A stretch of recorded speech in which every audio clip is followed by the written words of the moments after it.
What's up, everybody? Welcome back. This is Take It to the Hizzy Fantasy Football TITTH number 174. I'm your host, Justin Bruni. I got Nick Davis with me this evening. Happy Monday, Nick. How are you? What's up, man? Glad to be here. Monday Night Football. Always good to be watching football. MNFC, let's go. Monday Night Football Club, let's go. Always love that the Jersey show on Disney Channel. Yeah, ready to go. We got the Packers and Detroit Lions about to take off here. How was your week 2? Lost my one league and then won the other. I unless Robert Tanya scores like 40 points, I lost the second league. But other than that, I've been 2-0 in the other league. So just got to kind of get my running backs under control. Kamara and Ingram got me a total of like 13 points, and Singletary and Pollard got me like 36, but they were on the bench. So luckily I still won. So just got to get my running backs under control. Yeah, I hear you. Same issues with Alvin Kamara, same issues with having random guys on the bench. I started Devin Singletary last week, didn't start him this week with Zach Moss coming back, overreacting to all that information. Picked up KJ Osborne, didn't start him. Chenal, Deebo Samuel, Tyreek Hill, another bad egg there. Tyreek Hill. Kelsey looking nice, though. Oh, Kelsey was looking nice, but Tyreek Hill getting 4 targets and 3 catches, and they only lost by 1. Pretty big factor, I'd say. At least gotta get more. The Ravens shutting them out. So that was pretty solid. Let's jump into tonight's preview here. We're going to start off with our monkey knife fight props and get down to it here. All right, so first up, we've got, Aaron Jones over under 77.5 rushing yards. TJ Hawkinson over under 60.5 receiving yards. I love the overs for both of these. I think Aaron Jones is going to have plenty of opportunity this week. Detroit rushing defense didn't play very well in week 1. Detroit receivers are hobbled. Not going to have who is it? Amon-Ra St. Brown. Tyrus Williams, that's who it is. Tyrus Williams isn't going to be in this one. Even more opportunity. Even if Williams was suiting up, I think Hawkinson would still hit the over on this. What do you like here?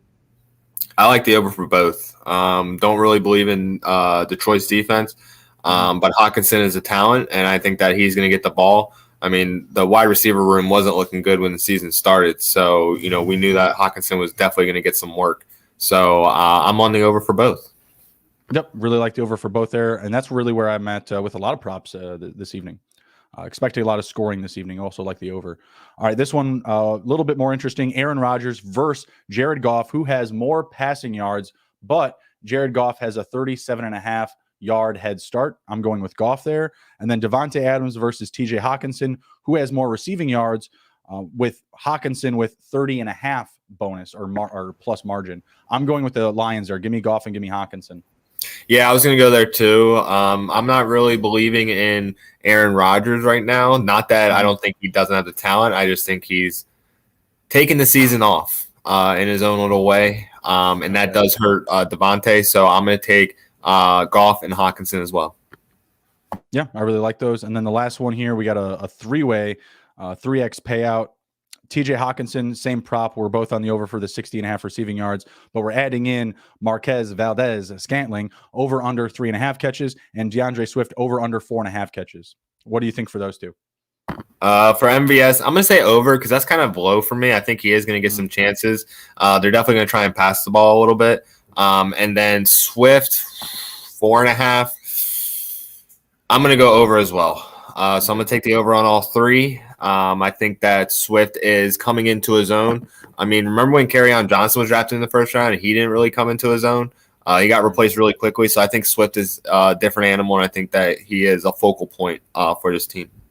Yeah, absolutely. Especially with Williams out tonight. They're going to be kind of beat up at receiver. I know Khalif Raymond is coming in with a questionable tag as well. So they're going to be chasing those targets. And I love props tonight for Swift and Williams. I didn't even go for my best props. Williams over 23.5 receiving yards, Swift over 30.5 receiving yards. So yeah, I agree with you. I like the totals there as well for Valdez-Scantling and Swift. I think Valdez-Scantling is has more opportunity to miss on that prop, but I'll take the over there. I think he had about 8 targets in week 1, and he was really getting looked at downfield a lot by Aaron Rodgers. So I think that helps him out a little bit. We got CSV Rad in the chat saying, love the show. Keep it up, guys. Really appreciate you, sir. Please be sure to smash the like button, share the video, and follow us on youtube.com/take it to the Hizzy. Let's go. Let's jump into the game preview here. Just Monday night preview. We got the Lions coming in. The line has moved down. I think they were at about 12.5, 13 points. Now we're down to 11.5 on the spread, plus 430 on the money line in favor of the Lions. Packers, really heavy favorites, minus 550 on the money line. Over under 49. I love the over here, Nick. I'm assuming you're going with the Packers, but do you think that the Lions can cover? I do think the Lions are going to cover, but I'm going to go with the upset tonight. I think the Lions are going to win. Oh, wow. Yeah, I'm not really impressed with what's going on in Green Bay right now, and they're kind of floundering. Okay. I think it is going to be a high-scoring game, so give me the over on that. But I think Detroit's going to kind of shock the world tonight. Yeah, I mean, I think that is still a bit of an overreaction. I think the Packers are still a better team. So, I disagree with you in that sense. But I really like the Lions, though, tonight. I was listing all these reasons why the Lions can cover. But so hearing you say that they're going to win, it doesn't really surprise me that much because I've been checking all these boxes here. The offensive line looks really good. I think that they're going to bring a lot of pressure tonight.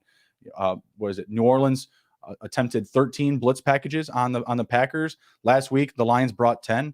I mean, when I think of the Lions, I think of the football version of Major League. You're trying to tell me Jesus Christ can't throw a fade, Jared Goff? You know what I mean?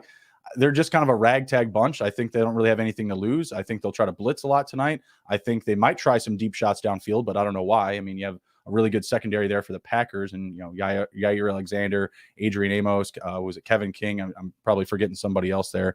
So yeah, they're really good back there. I still like the Lions to cover. I think that they can cover the 11.5. Be safe. I would take it to 12. They covered 8 up against the San Francisco 49ers, who I think, operationally are pretty similar to the Packers as far as who's going to have this similar amount of wins, offensive prowess, etc. So yeah, I think they can cover the 11.5. They did it late last week up against the Niners. I don't think that there's any point in the game where they're just going to, let's just throw in the towel and, not give a shit. So playing on the road, playing on Monday night, I think they're going to go at the Packers pretty hard. You like the total 49? I said the over for that. Oh, sorry.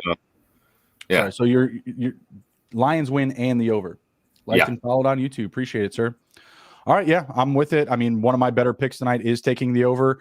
I'm not feeling comfortable betting the spread prior to the start of kickoff. I'll give you an example. Was it the Atlanta Falcons? They blew it this week, right? Matt Ryan, they got within 3. He throws a pick 6 on back-to-back drives. I took the Atlanta Falcons to cover 16.5 when that game started. So something I'd like to see happen in this game is maybe Detroit comes out and scores first, and I can get a little bit better value, whether it's on the spread or on the money line for the Packers. I'd like to see something like that happen early, just to give me a little bit better value. I want to say the Falcons were at 13, and I got about another 3 extra points right after kickoff. So I didn't hit it. I didn't win. Thank you, Matt Ryan, and those pick 6s on back-to-back drives to, was it Mario Edwards? Same exact guy. But yeah, that's what I'd like to do in this one. So I'm betting the over pregame, but I am not betting the money line or the spread until the game actually starts and we get some game flow. We start seeing how this one's actually going to play out a little bit. Sounds good to me. I mean, I'm trying to use this as a gut check for the Green Bay Packers. They better come out swinging for me to start thinking, okay, maybe it was just a little bit of a hiccup in the beginning of the season, but they come out flat and they come out getting beat by Detroit. I mean, you got to probably fade them entire year because I'm not saying Detroit's a great team, but Green Bay has not looked pretty. No, it's only been one game. So like I said, still think it's a bit of an overreaction. Last year, Tampa Bay had the same loss to the Saints, 38-3. They won the Super Bowl. I know everyone's been talking about that this week, but still early. All right, let's move on to the player props. Aaron Rodgers and Jared Goff. Aaron Rodgers over under 292.5 passing yards. I'm going to go to the under. Still thinks he has a really good game, 270, 280. I don't think he goes off for that big 4 or 5 touchdown game, 500 passing yards. What do you think?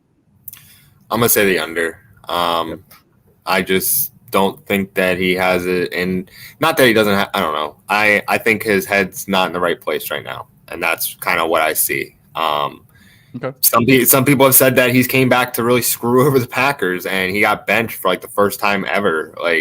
That was very strange, but I'm going to say the under for this. All right. Yeah, I mean, I agree with you, but again, all of those things, getting benched, game was over. I mean, there was no point in injuring your players for a worthless cause. Excuse me. Jared Goff over under 265.5 passing yards, paying even money. I like the over for Goff. I like the over for Goff too. Yeah, I just think that they're going to be playing from behind a lot. Should be a lot of opportunity. Passing touchdowns, Aaron Rodgers, 2.5. Very good number. Very good number. I'm going to take the under, though. I'm going to take the under, too.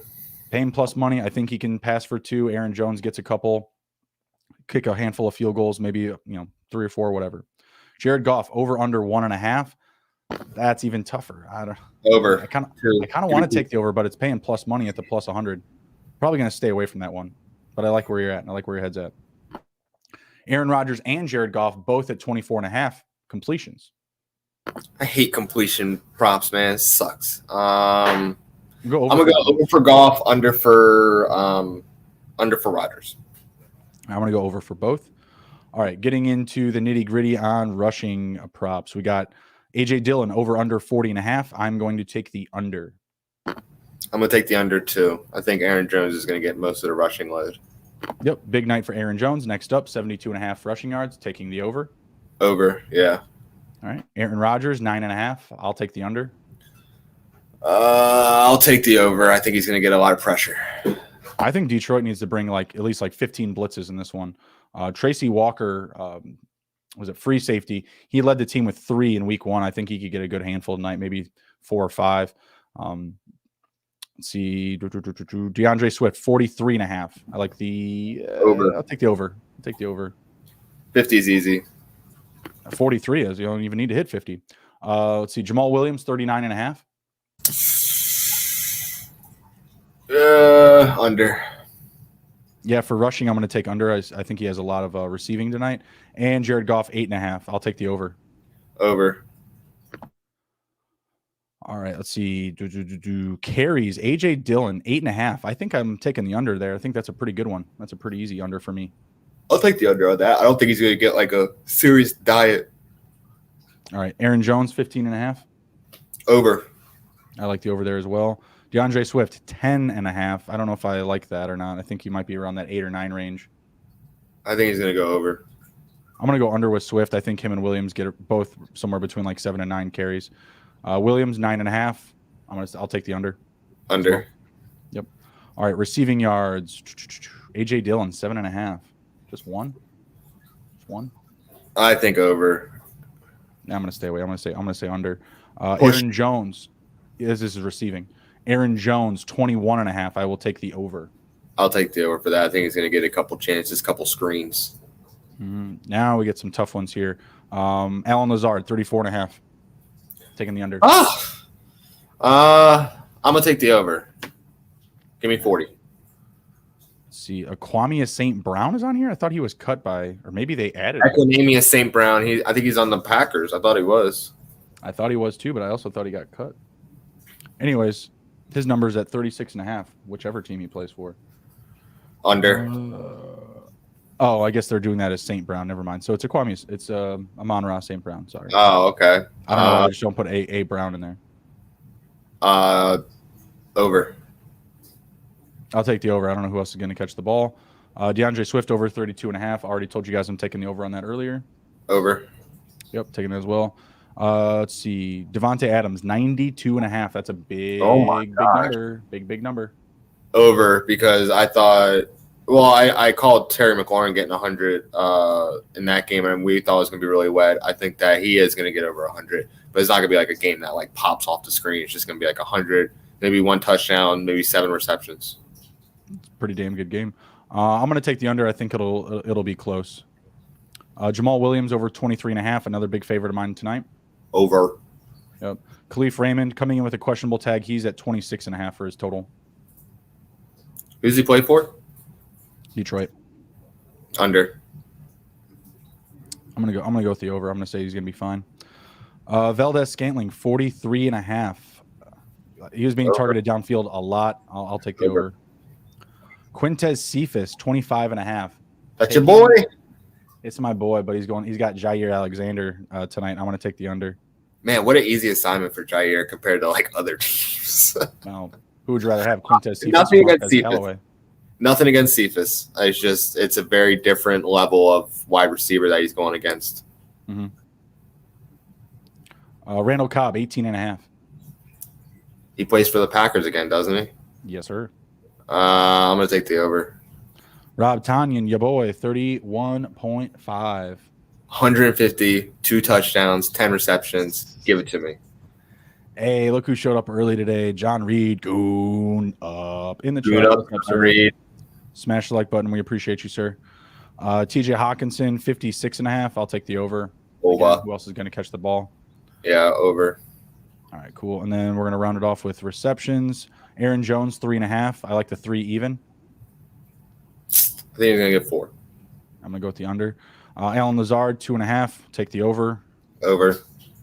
St. Brown for the Detroit Lions, 2.5. Over. I think that's a really easy one. I really like that one a lot. Let's see. Deandre Swift, 4.5. I'm going to say 4. Over. Plus money. Hammer it. Let's see. Davonte Adams, 7.5. You said 7. Sticking with 7 it. to under. There you go. Under's paying plus money as well. Jamal Williams, 2.5. Love it. Love the over. Over.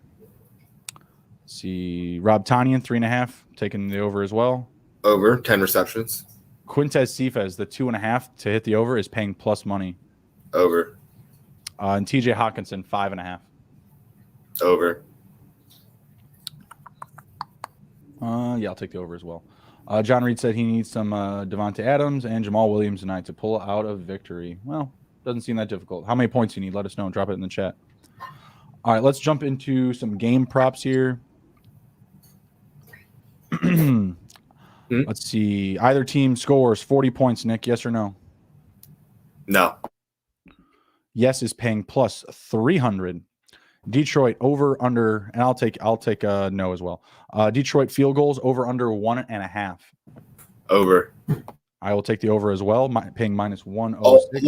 Only 27 points needed for John Reed. I think that's absolutely possible, my friend. Yeah, absolutely. Unless you have like really low yardage scoring and where it's it's kind of a drudge, you need big plays. But if not, I think you should be just fine. Let's see. Detroit touchdown total over under 1.5. Over. Taking the over as well. That's a really good one. It's paying minus 227, but I still really like that value a lot. Let's see. Both teams to score over 19.5. Absolutely love it. Is that combined or no? Just each team has to score at least 20. I think that's over. Yeah, I'm taking the over there as well. Sorry, while I'm fidgeting with my phone here. Both teams score over 24.5. Over. 24 and 32. I'm gonna say. Well, I'm yeah. gonna say. Yeah. I'm gonna say no. I'm gonna say the Lions literally cap out at 21 to 24. Sad. Let's see. Defensive or special teams TD scored. Yes. Who scores it? I feel that Detroit. Okay, I was gonna say Yair Alexander. I mean, that's a good bet, but it was just yes for like it happening in the game. Mm-hmm. Yeah. Yeah. It's yes. All right, paying plus 200. I like it as well. First score of the game is a touchdown. Yes or no? No. I'm gonna go. Yeah. I'm gonna say the Packers score a touchdown on their first drive, or the Lions. Either one scores a touchdown on their first drive. Let's see. Largest lead over under 16.5. Largest lead 16.5. Mm-hmm. I'm gonna say over. I'm gonna say under. I think that they can get up by a bit here, just like in week 1 when Detroit went down to the 49ers. Just slowly came back. Longest touchdown over under 39.5 yards. I'm going with the over. I'm gonna go under because last week I think it was 34.5 and there was a 33-yard touchdown. Always. Time of the first score over under 7 minutes elapsed. I'm going with the under, which is paying minus 159 actually. Yeah, I'm gonna go under. Let's see. Do the Lions score on their first drive or the Packers? Do they score on their first drive? Neither. Okay. No is paying minus 286 to the Lions and minus 118 to the Packers. Even money to the Packers. 3 straight scores by either team, Nick. I can see a touchdown, 3 field goals happening, or 2 field goals. So I'm gonna say yes. Okay. Race to 10, 15, and 20 points. To 10, I'm going to say Packers to 15 Lions, 20 Lions. Yeah, I'm gonna say Packers for all of them, but you have the Lions winning, so that's obviously going to be different. Let's see. Will there be overtime? We absolutely said no on Monday night. I know we did. I'm gonna say no again. Yeah, I'm saying no again as well. We got to get it right one of these times. Shit. Yeah. Okay, let's see here. Any touchdown props you like from wide receivers or running backs? I can just let you know what the odds are. Like anytime touchdown? Yeah, anytime touchdown from anybody. Yeah. I mean Hawkinson. I think Davonte. Tanyan. Hawkinson, one touchdown pays plus 175. I'd take that all day. Tanyan plus 120. Who was the other one you said? Adams. Davonte, you're probably going to need 2. Yeah, so 1 is paying minus 227. 2 touchdowns to Adams is paying plus 200. So unless you really want to get in there, you're not getting a big payback out of that. You're not going to make a bunch of money.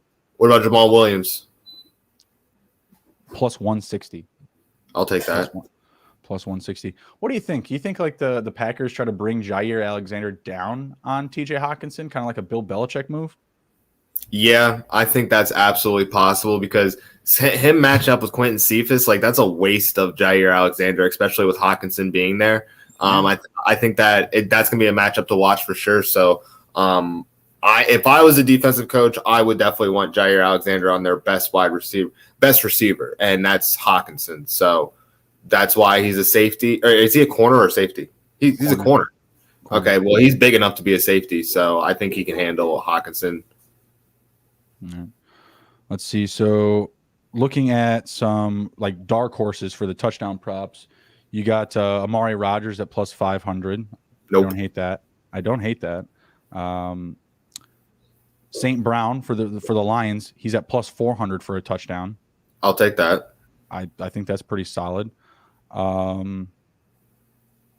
Apparently Jared Goff to rush for a touchdown. The Philly special, he gets a receiving touchdown, plus 1,000. This can't make any sense. Yeah, it's got to be. It just says Jared Goff. This is so confusing. It says Jared Goff will have at least 1 touchdown, plus 900. It's got to be a rushing touchdown. It can't be. I don't know. That makes sense. Kickoff return. That's what it's for. Well, it says 2 is at plus 5,400. So like it's got to be like rushing, right? Like it's just got to be. Let's see. We got Reed saying to sprinkle on that Jamal Williams TD prop, something that he likes. I don't hate that either. Yeah, I could see Goff getting a rushing touchdown. I don't know. I mean, the defensive line for the Packers, it's nothing to write home about. You know, like their strength and their defense is their secondary for sure. I mean, they got Preston Smith and Zaire Smith. No, they got Preston Smith and Zadarius Smith is hurt. Oh, okay. Zadarius Smith is on the IR and Preston Smith is on the other edge. And I don't remember who's filling in for Zadarius Smith. But all right, well, that's it. Let's jump into our next segment here. Going to jump into the week 2 waiver wire. First up we got is Cordell Patterson. You spending any fob on Cordell, Nick? Absolutely not. I am not spending any money on Cordell Patterson. He has these random games where he pops off. I was watching the game. Who does he play for? I was watching this game. He was playing for Atlanta. Okay. So I was watching the beginning of the Atlanta game, and I don't even know who the announcer was. He was like, "Oh, Cordell Patterson, one of the best to ever do it," talking about the kickoff returns. I was like, that is BS. I am not about that. That is too high of praise for me. I'm not getting any fob on him. He's got to be free for me. Well, sometimes when you don't have anything better to say, just praise them to death, you know, and say what type of leader they are and what type of person they are in their home lives. No. Do these guys even watch football? Like, that's what I was thinking. I was like, do they even watch football? Like, Cordell Patterson has so much electricity running through his body, but he never seems to actually, like, use it in times of, like, actual need. Like, unless it's just, like, a random game. Right. Well, he was on the field, 33% in week 1 and 33% in week 2. So it's a pretty solid role, but he's only on the field like literally a third of the time. To me, this was just matchup oriented. Emron and I talked yesterday morning, and you and I have even talked about this in the past because it was such a prevalent theme or trend last year was to beat the Tampa Bay Buccaneers, you pass to your running back. We talked about that heavily last year when they were taking on the Bears. I think it was like pregame for the Bears. I said, hey, we got to throw to David Montgomery tonight. We got to throw to Tariq Cohen, et cetera. We got to get these guys in motion. And it seemed to really work in this situation as well. Like I said, Atlanta got within about 3 points of Tampa before they just completely blew the roof off with those pick sixes. So I don't want to spend any money on him. If he's, still standing after all the money's been spent and waivers have cleared, maybe I'll grab a piece, but I'm not really interested in Mike Davis or Cordell Patterson at all this year. That was just kind of a stay away area for me. All right, next up, we've got Rondell Moore for the Arizona Cardinals. Had a big week, 7 for 8, 7 catches, 8 targets, 114 receiving yards, and a touchdown. Grabbing some Rondell, Nick? I don't know. I haven't gotten a chance to watch Arizona, to be completely honest. Has Kyler Murray been spreading the ball around? Yeah. Kyler's been spreading everything around. The ball, yards, his legs, touchdowns. He's been, Kyler Murray's got I will grab in the NFL. I will grab Rondell Moore. Yeah. I need Kyler to spread the ball around still, because we saw a lot of focus on DeAndre Hopkins last year. And Christian Kirk still didn't really, pop off until later in the season. So I definitely need to hear that, because I'll take Rondell, because I think that, he has a talent there. Right. So Rondell, 29% snap share week 1, 46 this week. I mean, Christian Kirk did similar damage last week with about the same amount of snaps. I think that Rondell can earn more. AJ Green caught a touchdown. I still don't think that's going to last like year long. I think he'll either wind up getting an injury, get dinged up, start missing some practices. I think Rondell Moore is going to take over in that offense. So yeah, I do want Rondell Moore. I still like him more than Christian Kirk. That's just me. He's owned in 33% of leagues. I don't think I mentioned Cordell Patterson is only in 14% of Yahoo leagues. Next up, KJ Osborne, who's only rostered in 2% of leagues. I know that we talked about him last week, but my goodness, he had 9 targets in week 1. He had the same amount of targets as Justin Jefferson. I got him for free in 2 leagues. Money was spent, waivers cleared, just picked him up. Now, I didn't start him this week. I still grabbed a piece. 2% rostered certainly doesn't seem enough to me. What do you think? I don't think you're going to need to spend any fob on him. I think that he might be able to be gotten for free, but I do like after 2 weeks. Like he had 7 for 9 in week 1, 76 yards. This week he goes 5 for 6, 91 and touchdown. How does he squeak by again? I think that he just kind of squeaks by. He's in that blind spot. Right. 2%, that's a lot of people to be grabbed for him. I really like KJ Osborne. I would definitely like to have him. If I had to spend fob on him, I definitely would. Mm-hmm. He was at Buffalo and then came to Miami Hurricanes, and he actually became a captain in the first year. So he is a hard worker. He does a lot of the dirty work, but he also does the job that's most important to a receiver, which is catch the ball. So I would love to have him on my team. Now he's looking pretty reliable. He had 81% snap share week 1, 59% this week. And this week he had a better game. He found pay dirt, had more receiving yards. I'm not sure what's going on with Dalvin Cook. They're saying it's a kind of a light ankle injury, light ankle sprain, nothing crazy. But when you have Dalvin Cook and you have that questionable tag next to him and it's already Monday, it makes a really, really long week. We'll definitely get into this on Thursday a little bit more, but it's looking like he might have an active role there. We still have Irv Smith hurt. We didn't really have another pass catcher behind those guys really established anyway, behind Jefferson and Thielen. So it's looking like he might be a thing this year. We'll see. Next up, we got Henry Ruggs, rostered in 35% of Yahoo leagues. Had a really big game, 5 for 7, 113 receiving yards, and a touchdown. Played quite a bit, 65%, 67% weeks 1 and 2. Where are you at, Nick? I'm not sold on him yet. I need more, because I saw him, come up hobbling sometimes. He did have a big game. Good for him. We got to start stringing them together. But until then, man, I was watching that game, and I'm glad he had a great game. But I was thinking, this is probably the biggest wide receiver bust so far of Alabama wide receivers. Just thinking about them in the first round. So I need more from him before I'm going to spend any fob on him. All right, fair enough. I mean, I think it's willing to go after right now. I mean, he's playing a lot. Him and Brian Edwards are both getting a lot of snaps. Other than Hunter Renfrow and Waller, there's not really anyone there to move the chains. And I actually think those two players in general actually open up more opportunity for Ruggs, because you have a guy underneath like Renfrow that you really do have to account for. Like, you can't just throw a linebacker on that guy anymore, or just like your cheapest safety. You know, you got to put somebody on him, you know, to keep him from moving the chains, because they love hitting him on third down. And Ruggs, he's just trying to blow up the top all the time, right? Waller, he's running everywhere, down the sideline, across the middle, around the line of scrimmage, blocking. He could rush the ball if you asked him to. So I think that those guys actually open up a lot of opportunities for him. I'll spend some FOB on Ruggs this week. I'm not saying it's a lot, like maybe 10, 15% at most, but if he's available, I'll definitely go after him. So if you need more time on Ruggs, what do you think about Derek Carr?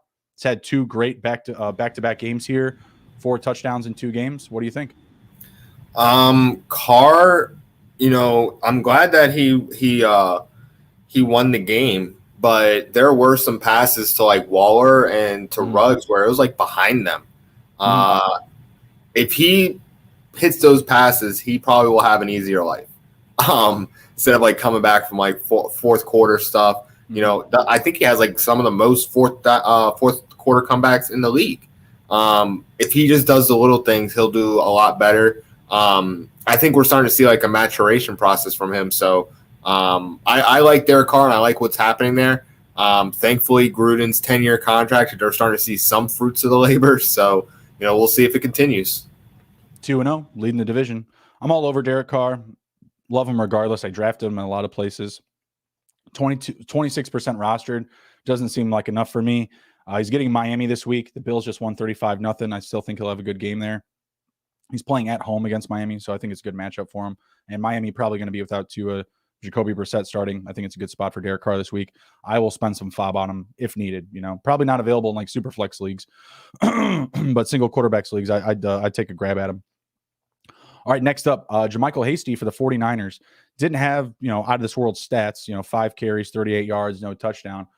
But we have Elijah Mitchell hurt, potentially. We have Trey Sherman hurt, potentially. And we have Raheem Mostert already out for the year. Ready to spend some money on Hasty? Yes, absolutely. He's going to get 100 yards every single game. That's how Shanahan works, as long as Hasty stays healthy. But, geez, they got to look in the running back room and figure out what the heck is going on there, because somebody's messing up. Like, having 3 running backs hurt like that and, like, being down to your 4th-string running back for the 2nd straight year, like, man, the trainer's got to be looked at and be like, what are you doing, yo? Like, are you friends with the guy who did it to Tyrod? Like, yeah, I don't know what's going on, but any running back that's healthy in San Francisco, I'll always take. Yeah, Trey Sherman looks like he's got a concussion. So yeah, looks like KC should have a role here. I'm willing to spend some money on him, 6% owned. I go 15 or 20%, maybe even a little bit higher, you know, especially if you had one of those San Francisco running backs. I think this is a guy to go after. He was someone that we were talking about last year as a sneaky play week in and week out, you know, with a crazy running back situation there, all the injuries. So yeah, I think Hasty is definitely worth the money. Go out and grab him. I mean, obviously you got to know your league. Like, if you know you have to spend more on him, spend more on him. If you know you can spend less, spend less. All right, next up, Zach Pascal, a guy that we talked about last week. Still only 15% rostered after a 2-touchdown game in week 1. He finds pay dirt again this week. 5 for 6 on catches, 38 receiving yards. I mean, we've said it a few times already in the past week. He seems like an early favorite target for Carson Wentz. You still going after him? Yeah, absolutely. I think T.Y. Hilton's out too, right? T.Y. Hilton's been out, yes, sir. Yeah, so I'm definitely taking Pascal. You always like to see good chemistry happen like that. You know, I kind of wrote Travis Fulgham last year. Not saying it was Wentz that was doing it, but, you know, you just got to kind of read the chemistry that's being built, and, you know, that's the hot hand right now. So I definitely would want him on my team. Yeah, absolutely. Yeah, John in the chat here bringing up Jeff Wilson. Wilson's still going to be on the PUP, I think, for a handful more weeks, maybe like 3 to 4 more weeks. He's still has PUP eligibility, so they'd have to get him back first. And even at that point, you know, still don't want to spend a ton of FOB on him. He's more of a red zone type of guy. I mean, he can get a lot of yards. Anyone can get a lot of yards as a running back in that offense. But between, you know, the committee, he would be more likely to see just, you know, goal line carries or inside the 5 carries than up and down the field. So, but yeah, absolutely love Zach Pascal. Wanted to get him on my roster, 15% owned. I think there's a lot of opportunity there. Excuse me, Paris Campbell. he was hurt coming into that game, and then he got a late pull. He was pulled from the activity not too far from kickoff. I think like maybe about an hour or so ahead. So looks like there's going to be some more opportunity there while they still try to figure things out at wide receiver. So definitely grab some Zach Pascal. Another Colt we have up here, Jack Doyle, had a pretty good week in the tight end room. 5 for 8 on catches and targets, 64 receiving yards, and had a 2-point conversion. Need a tight end? No. After Doyle? No. If you're still spending Bob on Doyle, you're not watching football. He does have like ability, but it's not the ability that you're looking for. His production is almost akin to the Texans tight ends last year. Like it just random pops off, and then when you think that you got him locked in, he just shits the bed. So there's really nothing you can do. Wish him the best. I wish he had a lot more success. I mean, Andrew Luck and him in college were dynamic, but I just don't believe in him.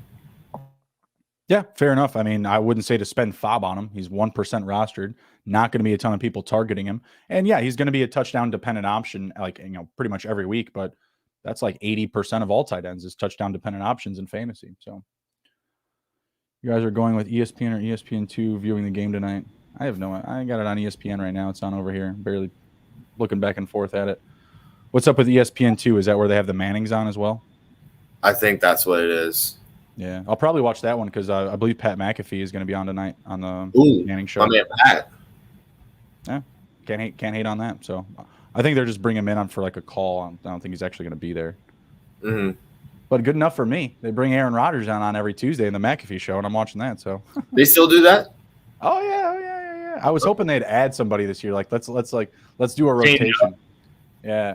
The new thing that they're doing this year is every week Aaron Rodgers introduces a book. It's the Aaron Rodgers Book Club. I haven't got my T-shirt yet, but I got to wait for him to leave the Packers, then I can get some Aaron Rodgers goods, jerseys that makes and stuff sense. and whatnot. Yeah, that makes sense. Unless he goes to the Lions, and then I'm gonna be like, what the hell? Take over for Kirk for the Vikings. Yeah, whatever. Yeah, like he just stays in the division, and I gotta hate him. Next up, we got Tim Patrick for the Broncos. Had 4 targets for 4 catches in week 1. Had 3 catches for 4 targets in week 2. 39 receiving yards in week 1. 37 yards in week 1. And a touchdown in both games. I mean, these are almost mere identical production lines here. Week 1 and week 2. Only 22% rostered. Willing to spend the bag? Yep. But not spend the bag. Not spend the bag. But I will spend some Bob on him.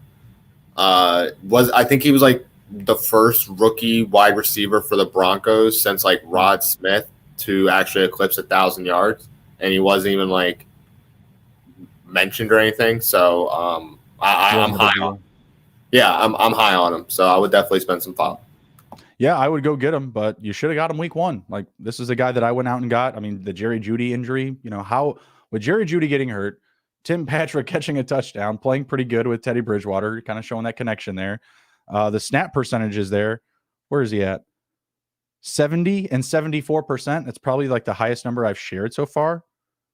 Yeah, it is. Other than Zach Pascal, I didn't mention him. 91% in both games 1 and game 2. So Zach Pascal, Tim Patrick, these are guys that you should have already gotten after week 1. If you have the opportunity to still get them after week 2, you're going to have to spend more on them for sure. For certain. All right, another quarterback up. You were actually talking about this guy earlier, Taylor Heineke. Sounds like you're with it. Yeah, I think he's a nice little quarterback for Washington. He's the cream that rose to the top after all that purgatory and the hip injury to Fitzpatrick. I think he's a very solid player. He's not going to like light it up every single night, but he's going to do a good amount of damage every game.